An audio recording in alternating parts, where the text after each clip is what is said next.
Aluna urusan kita dipermudahkan untuk esok.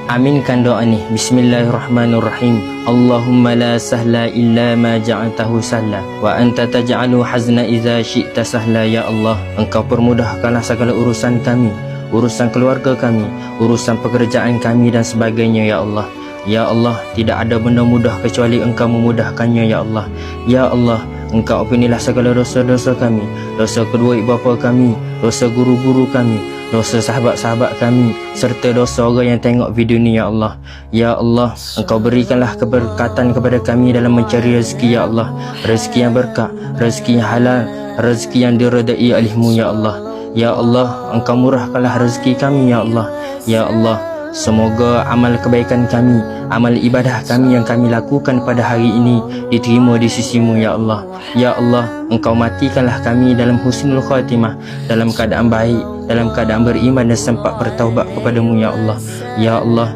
jadikanlah hari ini lebih baik dari semalam dan esok merupakan hari yang terbaik bagi kami. Ya Allah, Rabbana atina fid dunya hasanah wa fil akhirati hasanah wa qina azabannar walhamdulillahi rabbil alamin.